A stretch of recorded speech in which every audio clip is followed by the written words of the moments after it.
Dans l'armée allemande, il y en avait beaucoup qui n'étaient pas si impliqués dans l'idéologie d'Hitler, mais les SS étaient quelque chose d'autre, un groupe fermé qui était collé au nazisme tout le temps. Ils répondaient directement à Himmler, et ce qu'ils recherchaient étaient des jeunes Allemands prêts à donner leur vie pour le pays. Pour entrer, il fallait mesurer au moins 1,70 m et avoir moins de 23 ans. De plus, ils devaient présenter des papiers avec l'histoire familiale depuis le XVIIIe siècle, pour prouver qu'ils venaient de sang pur aryen. C'était un groupe tellement fermé et tellement effacé de la carte après la fin de la guerre, que seuls ceux qui y sont passés savent vraiment ce que c'était. Il y a maintenant 80 ans que le régime nazi est tombé, et il ne reste presque plus personne de ceux qui portaient cet uniforme. Que sont devenus ces derniers soldats des SS qui ont réussi à arriver vivants à la fin? Et comment ont-ils passé leurs dernières années?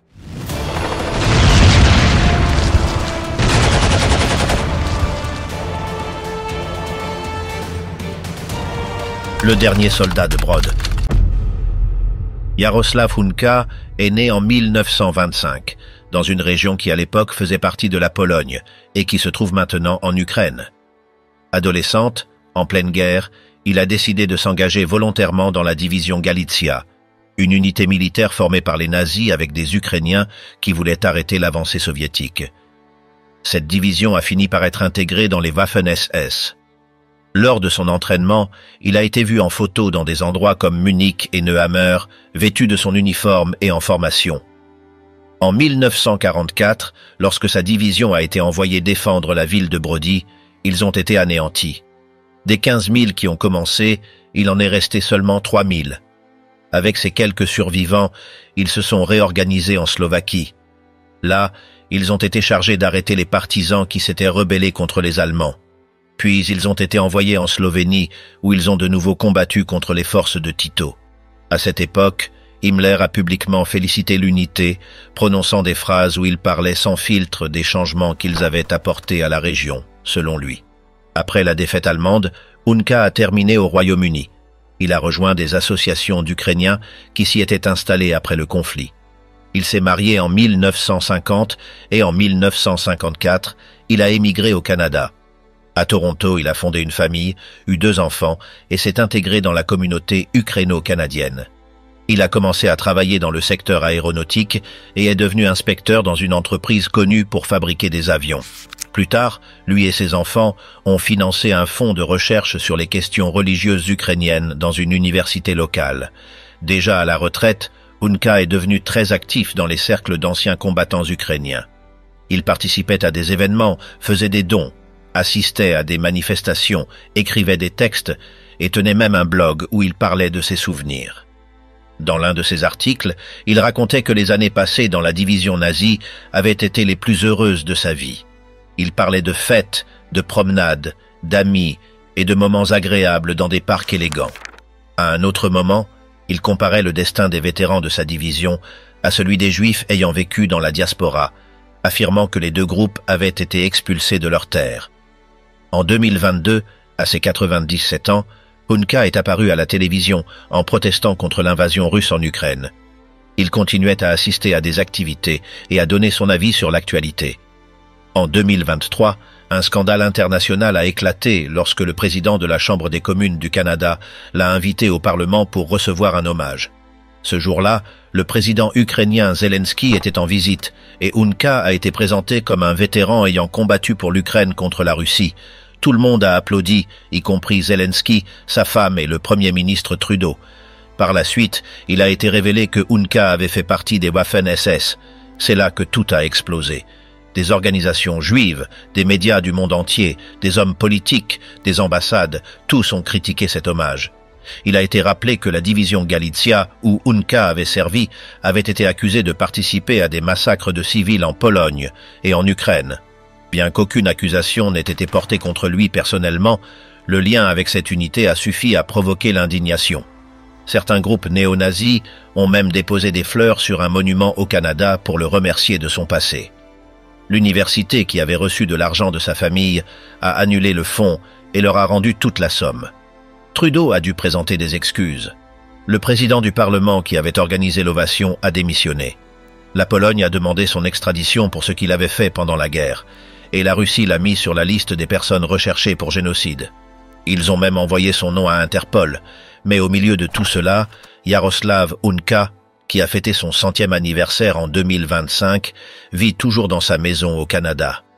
Il vit tranquillement à North Bay, participe à des événements publics de la communauté ukrainienne et donne encore des interviews. Il n'a aucune condamnation et n'a jamais été jugé. Il reste le même homme qu'on a applaudi debout sans avoir rien vérifié. Klaus Barbie, le boucher qui n'abaissa jamais la tête. Klaus Barbie est né en 1913, dans une ville allemande près de Bonn. Son idée initiale était d'étudier la théologie, mais la mort de son père changea tout.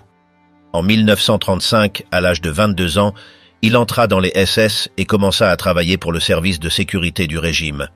Au début, il fut formé comme interrogateur. Cette formation, il l'utilisa pendant des années, avec des conséquences brutales. Lorsque l'Allemagne occupa les Pays-Bas en 1940, il fut envoyé à Amsterdam pour des missions de renseignement. 2 ans plus tard, il fut transféré en France. Il passa d'abord par Dijon, mais finit rapidement à Lyon. Là, il fut nommé chef local de la Gestapo. Depuis ce poste, il organisa des arrestations, des tortures, des déportations. Il se fit surnommer le boucher de Lyon. Les chiffres officiels parlent de plus de 4000 personnes tuées et environ 7500 juifs déportés sous son commandement. Parmi ses actions les plus connues, il y a la rafle dans un foyer d'enfants réfugiés à Isieux. Il captura 44 mineurs et 7 adultes. La plupart furent envoyés à Auschwitz. Ils moururent dès leur arrivée. Une autre de ses victimes fut Jean Moulin, l'un des leaders de la résistance française. Barbie l'interrogea pendant 3 semaines. Moulin ne parla jamais. Il mourut des tortures avant d'être transféré en Allemagne. Barbie quitta Lyon en 1944, juste 1 mois avant l'arrivée de l'armée américaine. Il retourna en Allemagne et continua à combattre jusqu'à la fin de la guerre. Puis il disparut. La France l'inclut dans sa liste de criminels de guerre. L'ONU le recherchait également. Il fut arrêté au moins 2 fois, mais personne ne le reconnut. En 1946, il utilisait déjà un faux nom et vivait à Marbourg. Il travaillait avec d'autres nazis pour tenter de se réorganiser. L'année suivante, un agent de l'armée américaine le retrouva. Au lieu de l'arrêter, ils le recrutèrent comme informateur. Jusqu'en 1951, il fournit des informations sur les Français, les Soviétiques et les groupes anticommunistes. Lorsque la France demanda son extradition, les Américains refusèrent. Ils craignaient que Barbie ne sache trop de choses. Ils décidèrent de l'extraire du pays. La même année, il fut organisé pour lui une sortie secrète vers l'Amérique du Sud. Il fit partie de la soi-disant Rat Line. Avec un passeport falsifié, il s'installa en Bolivie avec sa femme et ses enfants. Il changea son nom en Klaus Altmann. Pendant que la France le jugeait par contumace et le condamnait à mort, il montait des affaires à La Paz. Il vendait des armes, établissait des contacts politiques et devint un homme d'affaires avec un passeport diplomatique bolivien. Pendant plus de 2 décennies, il vécut tranquillement. Il put même voyager en Europe et aux États-Unis sans problème.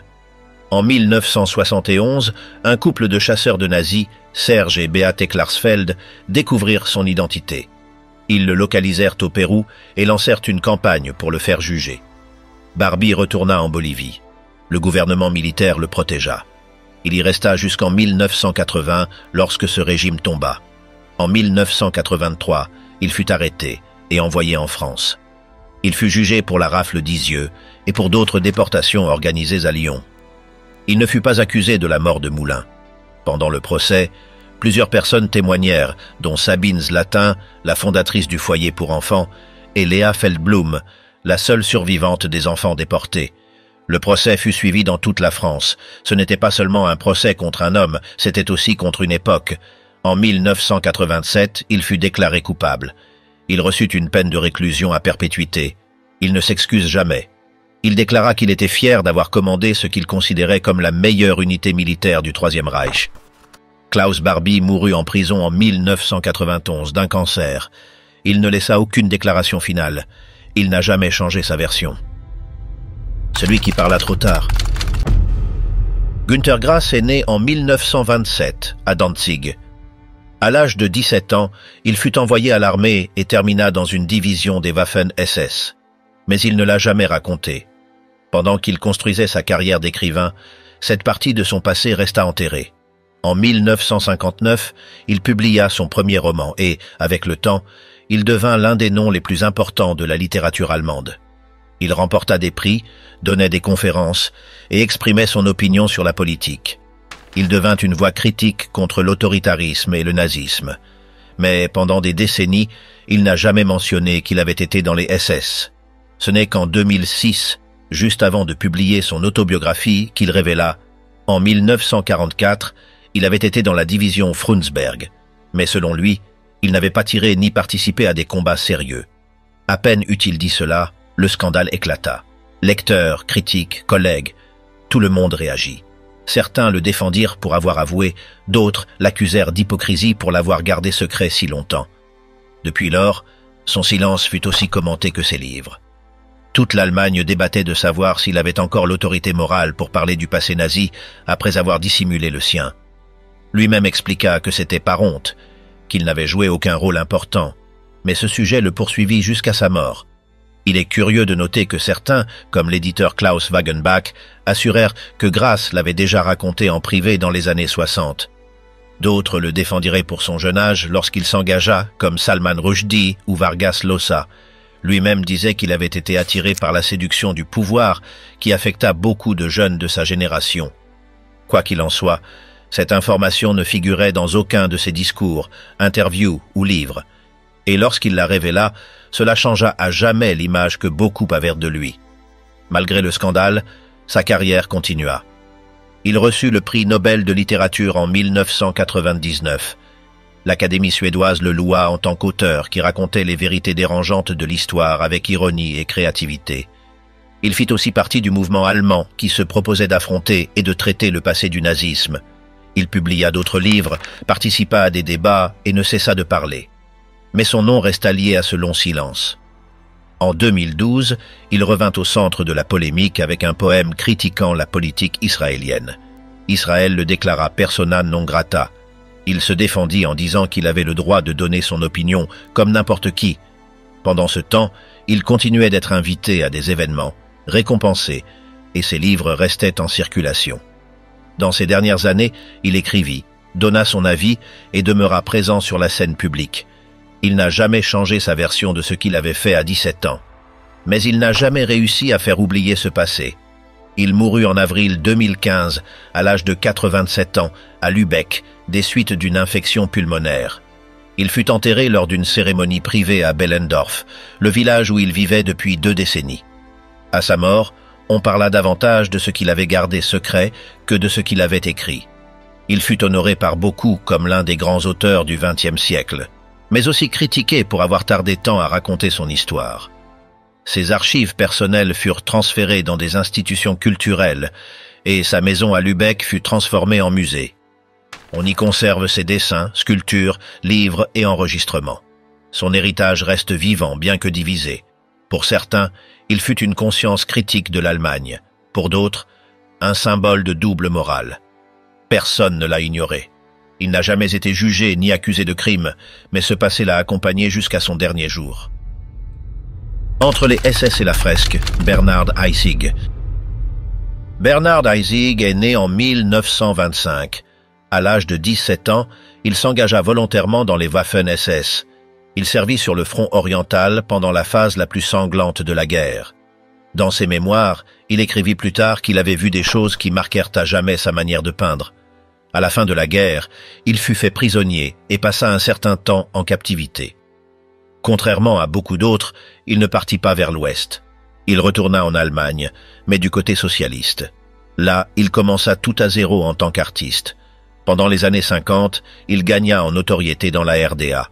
Il peignait des fresques, des tableaux historiques, des scènes de l'antifascisme officiel, mais aussi des portraits sombres et des figures déformées.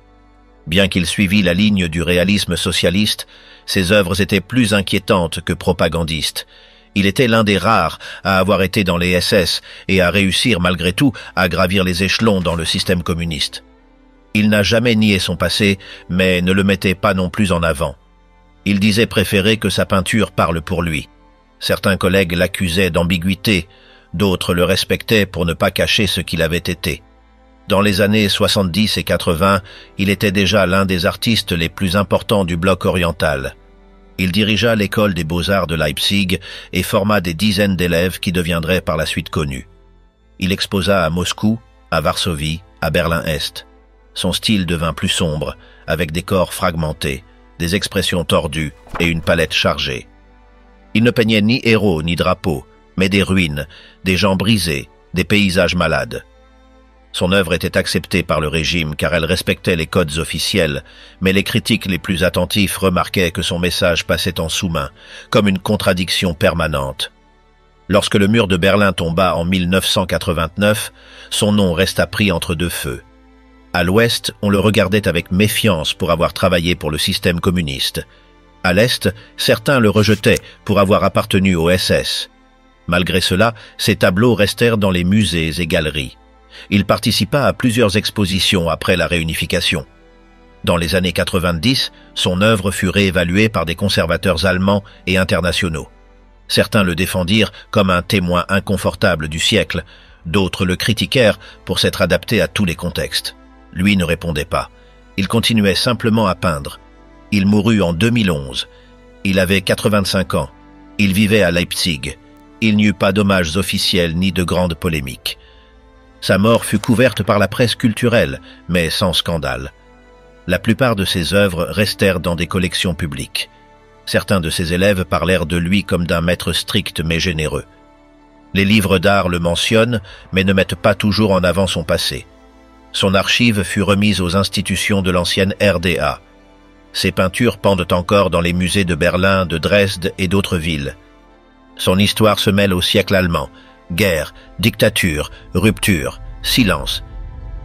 Otto Kuhn, le chef qui continua à donner des ordres.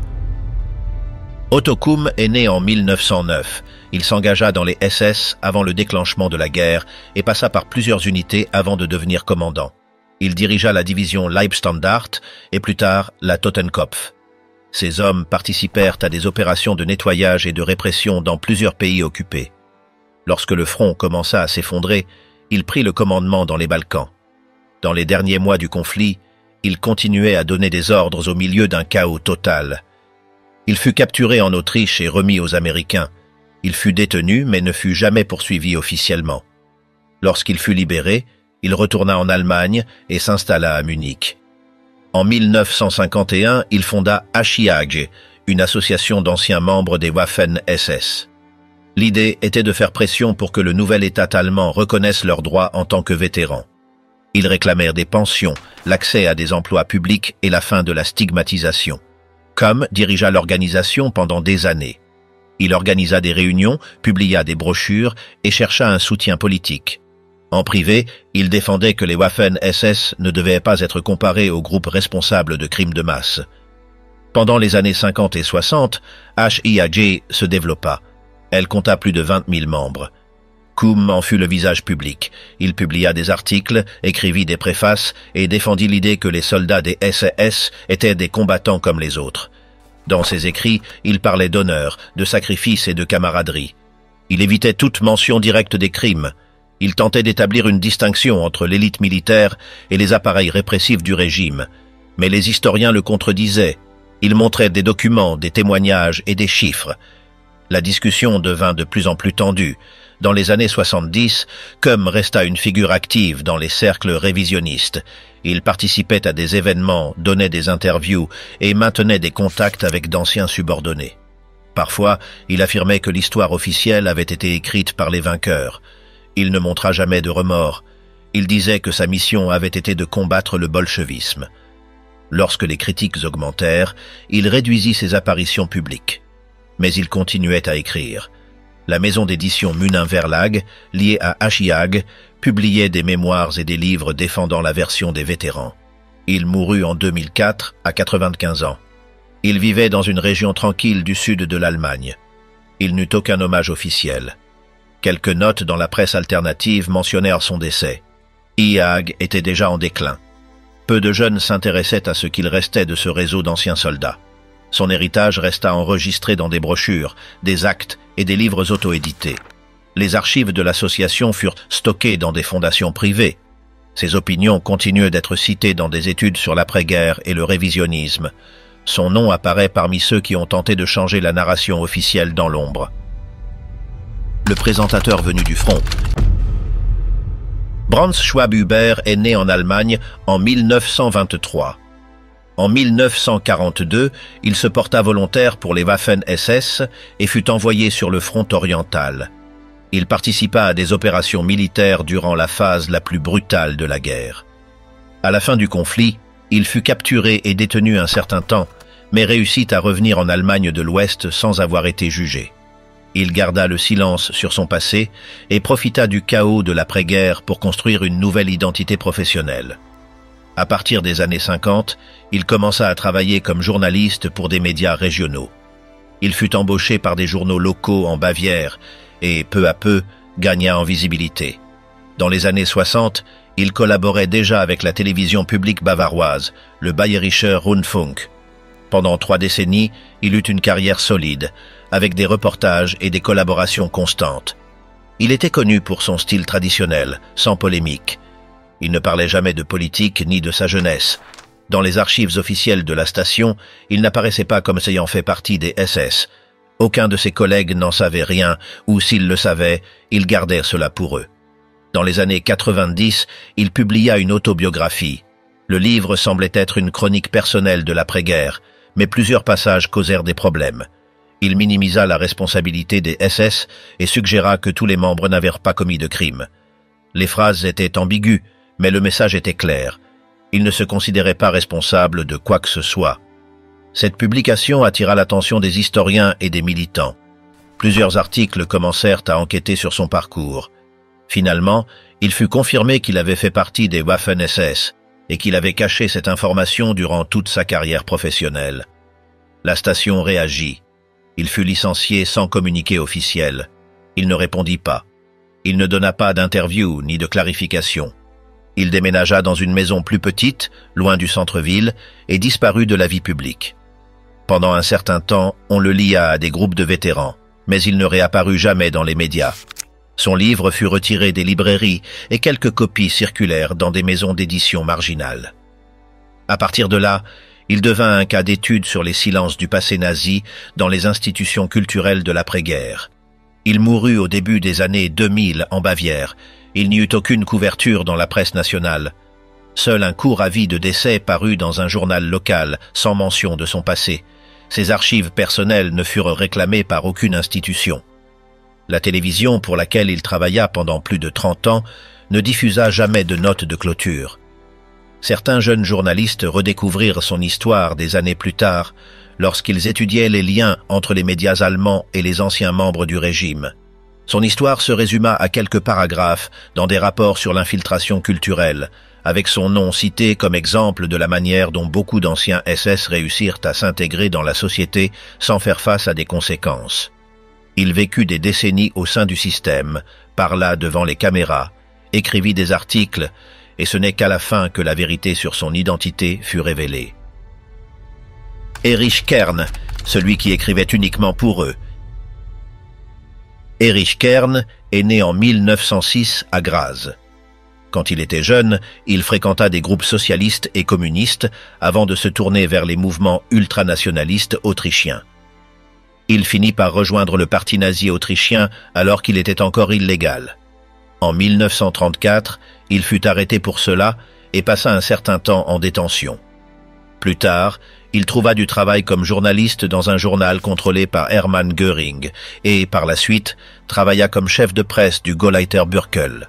Pendant la guerre, il termina comme chef de presse des Gauleiter et fut également officier dans les Waffen-SS avec le grade d'Obersturmbannführer. Il fut capturé à la fin du conflit et interné dans un camp américain jusqu'en 1948. Après sa libération, il publia un livre racontant ses expériences durant la guerre. Il l'écrivit quelques mois après sa libération, bien qu'il eût l'interdiction de publier. Dans ce livre, il défendait l'invasion de l'Union soviétique en disant qu'il s'agissait d'une mission pour civiliser les Russes. En 1949, il déménagea en Allemagne de l'Ouest et se consacra pleinement à l'écriture. Il publia des romans et des textes historiques dans des maisons d'édition révisionnistes. Dans les années 50, il rejoignit Achiag et devint l'un des responsables de la partie éditoriale. Il commença à écrire pour le magazine Der Freiwillige et pour d'autres médias nationalistes où il répétait toujours le même discours: défendre les SS, attaquer les Alliés et minimiser ce qui s'était passé avec le régime nazi. Il fit partie du comité éditorial de Nation Europa et édita des publications telles que Deutsche Soldatenzeitung et Deutsche Wochenzeitung. Dans tous ses écrits, il répétait le même discours, défendant toujours les anciens membres des Waffen-SS et critiquant les procès d'après-guerre. Depuis 1959, il travaillait à temps plein pour Achiag. Il gérait tout le contenu, décidait des témoignages à publier et comment les rédiger. Il veillait à ce que rien de problématique sur le plan juridique ne soit mentionné, mais il ne se détacha jamais du récit officiel du groupe. Il ne donnait pas d'interview ni ne sortait dans les médias. Il communiquait par courrier ou se réunissait en privé avec d'autres membres. Parallèlement, il militait dans des partis d'extrême droite tels que le Parti national-démocratique d'Allemagne, l'Union populaire allemande et aussi dans des organisations culturelles du nationalisme pan-européen. Il participa à des tentatives pour unir les secteurs radicaux du pays et continua de collaborer avec des magazines d'extrême droite jusqu'aux années 70. Il ne renonça jamais au révisionnisme. Il continua de défendre les SS jusqu'à la fin de sa vie. Il mourut en 1991 à Kammer am Attersee. Aucun article ne parut dans les médias et aucun hommage public ne lui fut rendu. Au sein de Achiag, sa mort fut annoncée dans un bulletin interne. En dehors des cercles du révisionnisme allemand, son nom disparut. Karl Wolff, Opération Aube, le marché interdit. Au début de 1945, Karl Wolff commença à agir seul. Il ne croyait plus qu'Allemagne pouvait gagner, mais il ne voulait pas non plus que le nord de l'Italie tombe entre les mains des partisans communistes. Le 6 février, il se rendit à Berlin et s'assit devant Hitler. Il lui parla des contacts qu'il avait établis pour négocier avec les Alliés. Il mentionna le cardinal Schuster, qu'il connaissait de son temps à Milan. Hitler ne dit pas un mot. Wolff comprit que ce silence était un signe d'approbation. Ribbentrop, qui était là, hocha la tête et peu après partit en Suède pour faire ses propres arrangements. Wolff continua son plan. Il changea d'objectif. Il ne cherchait pas à obtenir un armistice pour tout le Reich, mais simplement à capituler le nord de l'Italie. Il préférait que ce soit les Anglais et les Américains qui le prennent plutôt que les partisans. Le 8 mars, il était déjà en Suisse.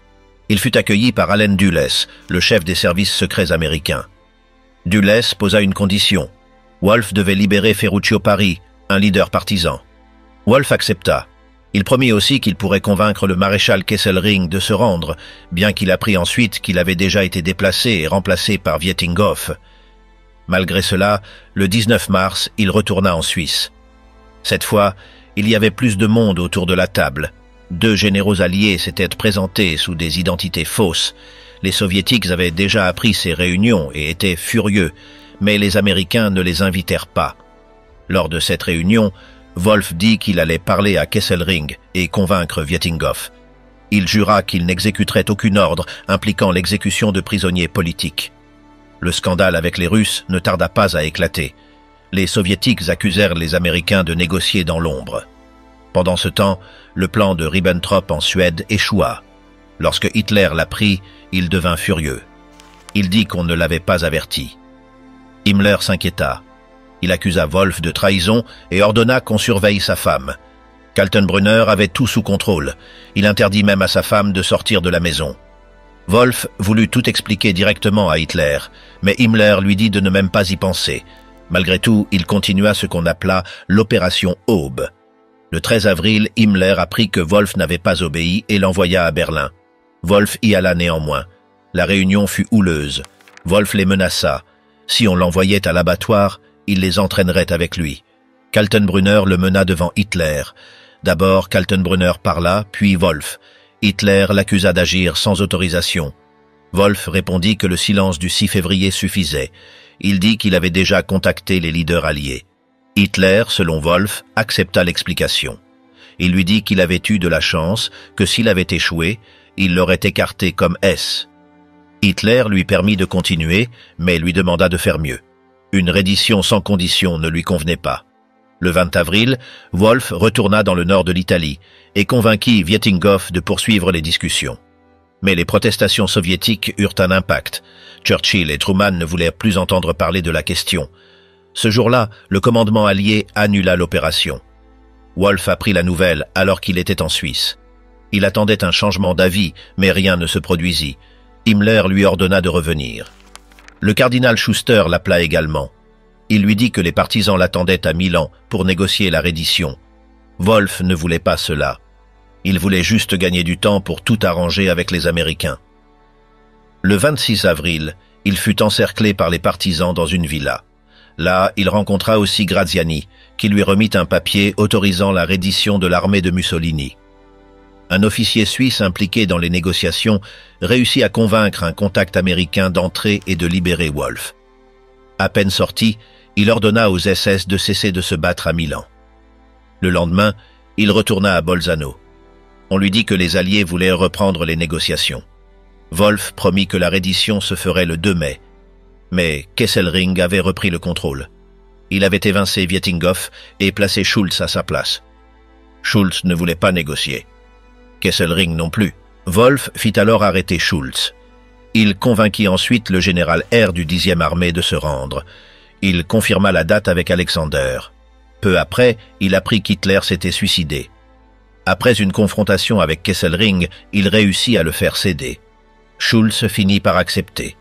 Le 2 mai, les troupes allemandes en Italie se rendirent. Après la guerre, les Américains l'arrêtèrent en mai. Ils le remirent aux Britanniques. En 1948, un tribunal allemand le condamna à 5 ans pour avoir appartenu aux SS. Il sortit plus tôt grâce à une réduction de peine. En 1962, il fut de nouveau arrêté, cette fois pour sa participation à la déportation de 300 000 personnes de Varsovie à Treblinka. Il fut condamné à 15 ans. Il ne purgea qu'une partie de sa peine et fut libéré en 1969 pour raison de santé. Des années plus tard, dans un documentaire télévisé, il reconnut avoir été avec Himmler lors d'exécutions. Il dit qu'une balle avait taché son manteau. Il mourut en 1984 sans être retourné en prison.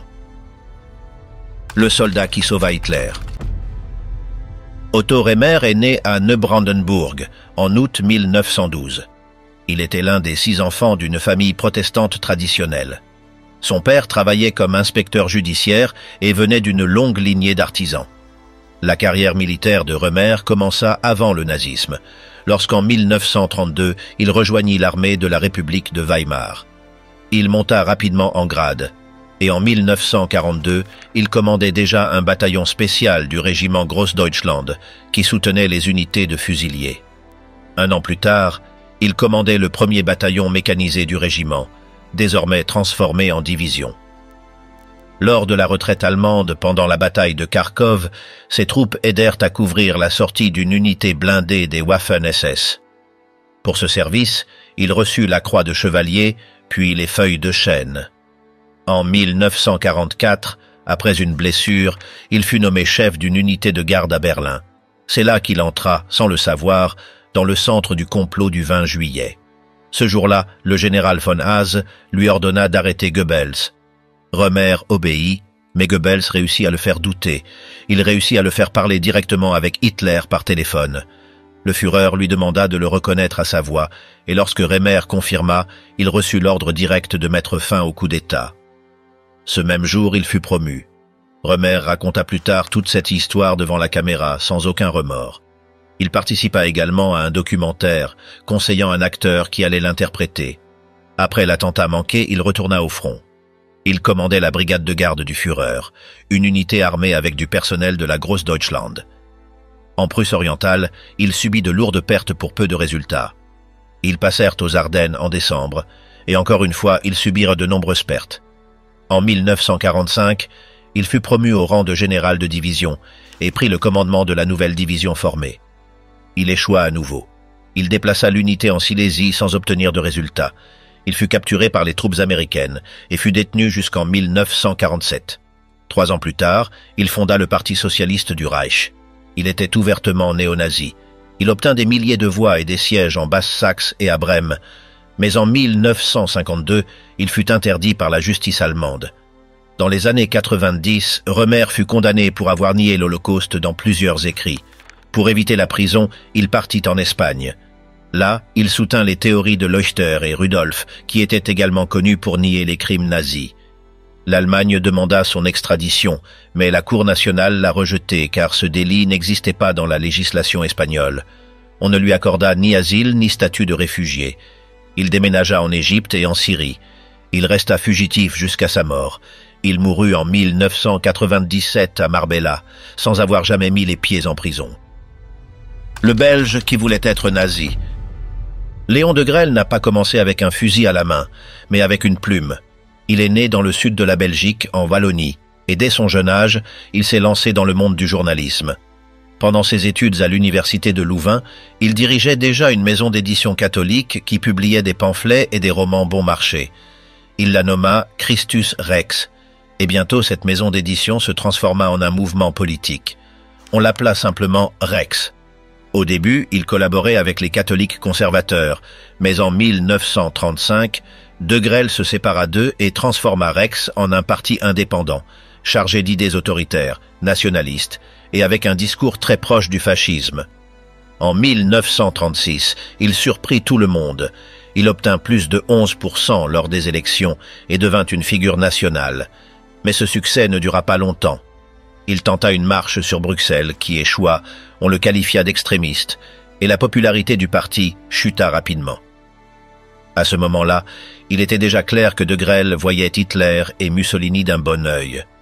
Il rencontra les deux en 1936 et commença à recevoir de l'argent, surtout en provenance d'Italie. En 1937, il se présenta à des élections clés à Bruxelles et perdit face au Premier ministre. Cette défaite le laissa exclu du grand jeu. Rex devint de plus en plus radical, et lorsque la guerre éclata, De Grelle accusa les Juifs, les francs-maçons et les Alliés d'avoir provoqué l'Allemagne. Le même jour où les nazis envahirent la Belgique, le 10 mai 1940, il fut arrêté sous suspicion de collaboration avec l'ennemi. 2 mois plus tard, les Allemands le libérèrent. La première chose qu'il fit fut de frapper à la porte des occupants. Il voulait être le chef d'un gouvernement fantoche en Belgique, mais les nazis ne lui offrirent pas ce poste. Ils le laissèrent continuer à parler, mais pas beaucoup plus. C'est alors que De Grelle changea de tactique. Il proposa des soldats. En 1941, dès que l'Allemagne envahit l'Union soviétique, il proposa de créer une légion belge pour combattre aux côtés des nazis. Ainsi naquit la Légion wallonne, composée principalement de rexistes. Lui-même se rendit sur le front en tant que volontaire. Au début, ils dépendaient de l'armée allemande, mais en 1943, ils furent intégrés au SS. À partir de là, De Grelle s'aligna totalement avec Himmler. Il affirma même que les Wallons étaient de sang germanique. Il fut décoré par Hitler lui-même. Pendant ces années, Rex devint une copie de l'appareil nazi. De Grelle passa de politique à soldat, puis à propagandiste en uniforme. En Belgique, plus personne ne voulait de lui. Son parti était vu comme une bande de traîtres. Lorsque les Allemands se retirèrent du pays en 1944, il s'enfuit avec eux. En avril 1945, alors que les Soviétiques entraient déjà à Berlin, De Grelle abandonna les derniers membres de sa légion et s'enfuit. Il fut condamné à mort pour trahison en Belgique, mais réussit à s'échapper en Espagne. Là, sous la dictature de Franco, il trouva refuge. En 1954, il obtint la citoyenneté espagnole, ce qui le protégea de toute extradition. Dès lors, il vécut en liberté, sans faire face à la justice. Il se consacra à écrire des livres défendant le nazisme et niant l'Holocauste. Il se présentait comme un héros anticommuniste et un patriote incompris. Il mourut à Marbella en 1994, à l'âge de 87 ans, sans jamais avoir payé pour ses actes. Le tueur aimable de Bariloche. Le 23 mars 1944, un groupe du Partito d'Azione tendit une embuscade à une compagnie de la police militaire des Waffen-SS, juste dans une rue de Rome. Ils placèrent une bombe dans une poubelle et la firent exploser alors que les soldats passaient en formation sur la Via Rasella. 33 soldats allemands moururent, ainsi que 2 civils italiens qui se trouvaient près de l'explosion. Lorsque la nouvelle arriva à Hitler, il fut rempli de fureur. Il ordonna de tuer 10 Italiens pour chaque Allemand tué. Quelqu'un arrondit le nombre. Ils allaient fusiller 335 personnes. La personne chargée de dresser la liste fut Herbert Kappler. Il choisit des prisonniers déjà condamnés à mort, d'autres en attente de jugement avec des accusations lourdes, 75 juifs devant être déportés, et certains accusés de terrorisme mais libres faute de preuves. Ils furent extraits de différentes prisons de Rome, sous le contrôle des nazis, des SS, du régime fasciste et de leurs milices. Le 24 mars, Erich Priebke, accompagné de Karl Haas et d'autres membres des SS, monta les sélectionnés dans des camions militaires. Ils furent emmenés dans des mines abandonnées à l'extérieur de la ville, les fosses ardéatines. Ils furent exécutés un par un, d'abord 5 à la fois, chacun recevant une balle dans la tête. Une fois l'exécution terminée, les entrées furent scellées avec des explosifs. Personne ne sortit vivant. Lorsque la guerre prit fin, Priebke s'enfuit.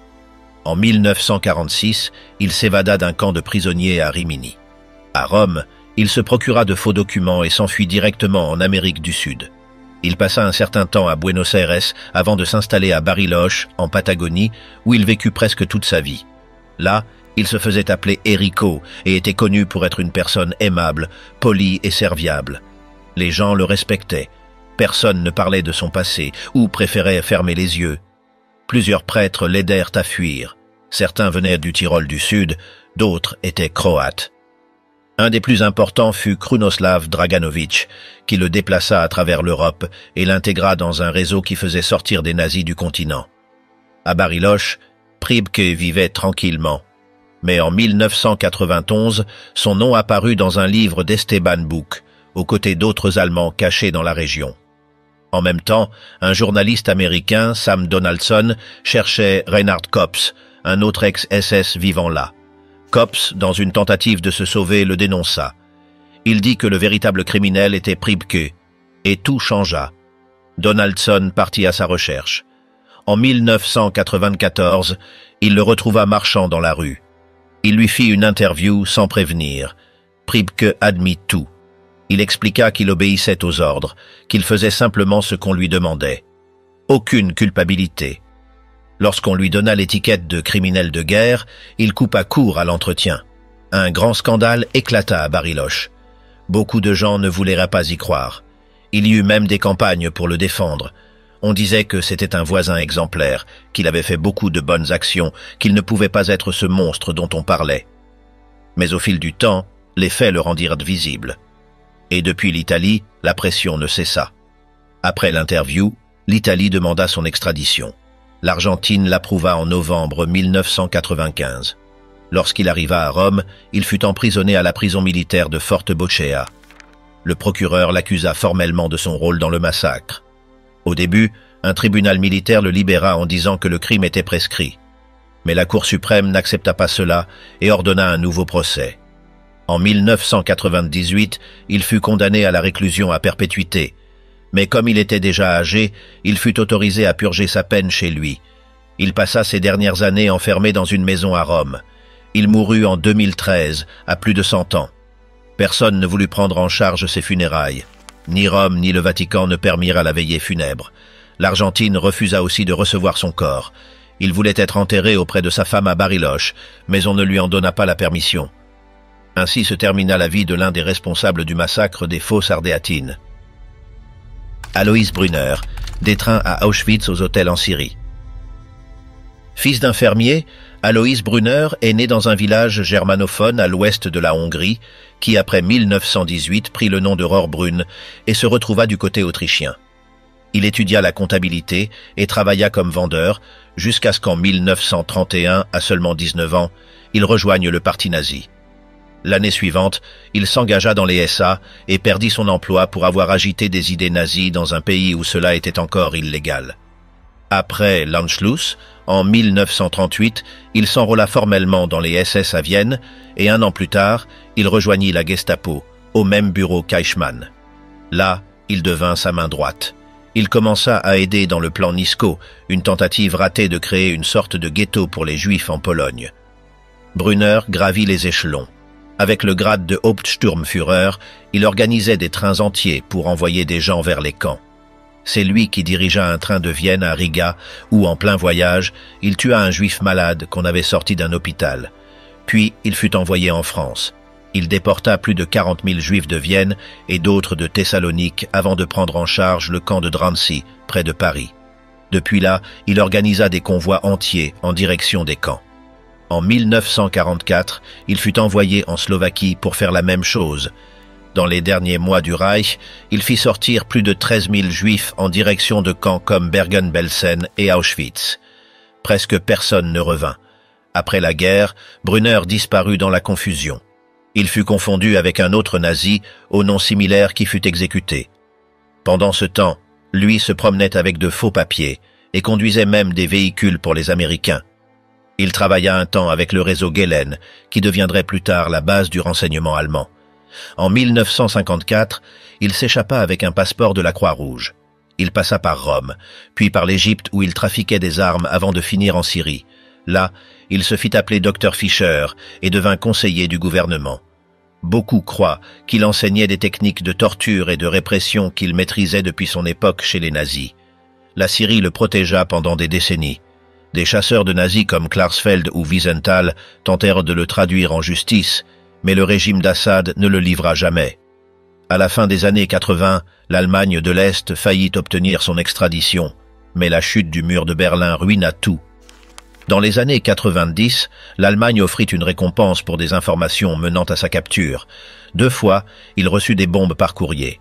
Une en 1961 lui fit perdre un œil, et une autre en 1980 lui arracha des doigts. On pense que cela venait du Mossad. En 2001, la France le condamna à la réclusion à perpétuité par contumace pour avoir envoyé des centaines d'enfants juifs dans les camps en 1944. Il ne se présenta jamais au procès. En 2014, le centre Wiesenthal annonça que Brunner était mort en Syrie en 2010, presque centenaire.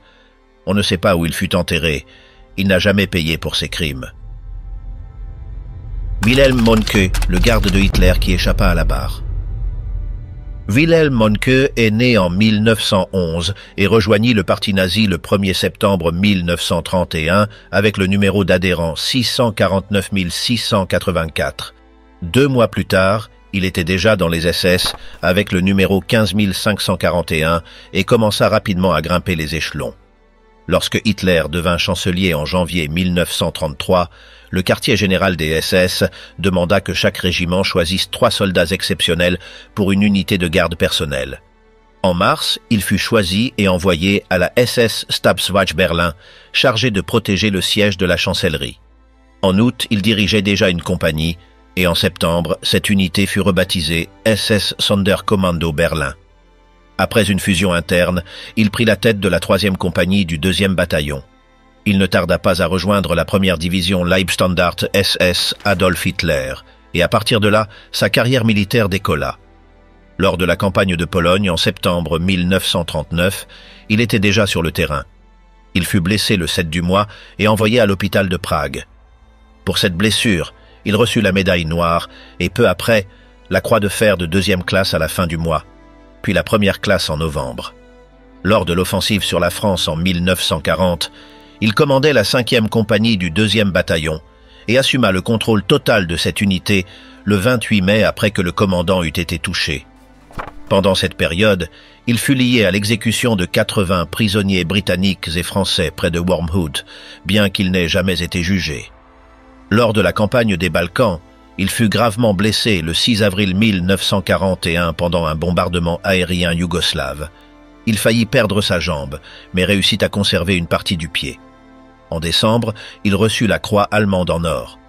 En mars 1942, il fut transféré dans un bataillon de remplacement et 1 an plus tard, le 1er septembre 1997-43, la 12e division Panzer SS Hitlerjugend fut formée avec des adolescents nés en 1926, tandis que les commandants étaient des vétérans.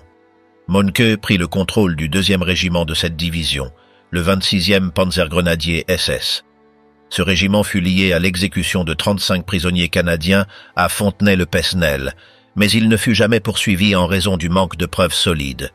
Il disait que la douleur de sa jambe le forçait à prendre de la morphine, bien qu'il n'ait pas été prouvé que cela affectait ses décisions. De mars 1942 à mai 1943, il dirigea le bataillon de remplacement de la Leibstandart et, en septembre, il prit le commandement du régiment 26. Le régiment avait une structure inhabituelle.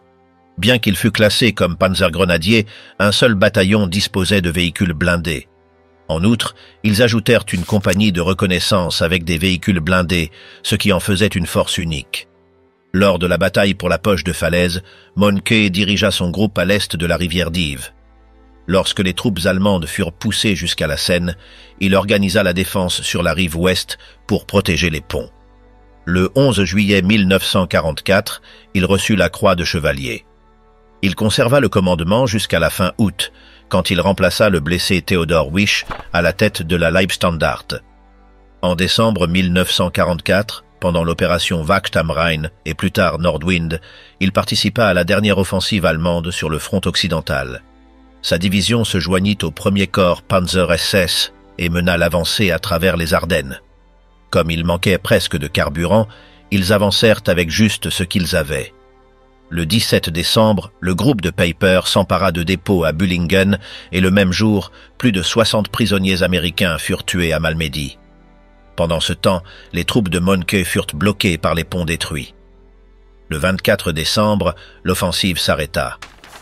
Malgré l'attaque aérienne du 1er janvier, ils ne progressèrent plus. Le 27 janvier, l'offensive fut déclarée terminée. 3 jours plus tard, Mohnke fut promu SS Brigade Führer. Il fut envoyé en Hongrie, où il fut à nouveau blessé par un bombardement.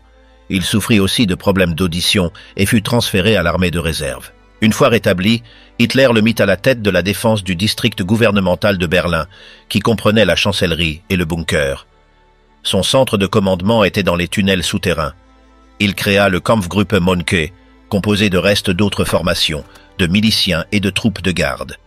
Il comptait environ 2000 hommes, comprenant des soldats, des défenses anti-aériennes, du personnel de sécurité et des élèves en formation. Ils étaient encerclés. Les soviétiques avaient redéployé plus d'1,5 million d'hommes juste pour occuper Berlin. L'artillerie ne s'arrêta pas du 20 avril jusqu'à la fin de la bataille. Dans ce contexte, Hitler lui ordonna d'organiser un procès contre Hermann Fegelein. Mohnke présida le tribunal, mais Fegelein arriva complètement ivre, vomissant et incapable de tenir debout. Mohnke décida qu'il n'était pas en état d'être jugé, ferma le procès et le remit à la sécurité des SS. Il ne le revit jamais. Le 30 avril, on lui confirma que Hitler s'était suicidé et, le lendemain, il commença à organiser la sortie du bunker. L'idée était d'échapper au cercle et de se rendre à l'Elbe ou au nord, où des unités allemandes résistaient encore. Son groupe comprenait des secrétaires, un médecin, la diététicienne de Hitler et d'autres officiers. Ils tentèrent de passer par les tunnels du métro, mais le chemin était bloqué. Ils se mélangèrent avec des civils et des soldats dans une brasserie. Le 2 mai, voyant qu'il n'y avait plus de sortie, ils se rendirent. Ils furent conduits devant l'état-major soviétique et ensuite remis au NKVD. Le 9 mai, il fut envoyé à Moscou pour être interrogé. Il passa 6 ans en isolement avant d'être transféré à Lubyanka puis au camp de prisonniers de Voïkovo. Il resta emprisonné jusqu'en octobre 1955. Son régiment avait été lié à plusieurs exécutions de prisonniers, et bien qu'il ait été enquêté par le Canada et d'autres pays, il ne fut jamais accusé formellement. En 1988, l'affaire fut rouverte, mais les procureurs allemands dirent qu'il n'avait pas assez de preuves. Une fois libéré, il travailla comme vendeur de camions à Barsbüttel. Il mourut le 6 août 2001, à 90 ans, à Damp, un village côtier. Despoués de la guerre, de nombreux membres des SS ont réussi à poursuivre leur vie sans interruption, tandis que le reste du monde tentait de se reconstruire. Pendant des décennies, ils sont passés inaperçus dans différents endroits, sans que personne ne prenne le temps de vérifier qui ils étaient, ni ce qu'ils avaient fait. Et il est encore aujourd'hui impossible de savoir combien de responsables de crimes ont vécu parmi les gens sans être identifiés. Qu'est-ce que cet anonymat signifie pour la mémoire de ceux qui n'ont pas eu la chance de continuer à vivre ?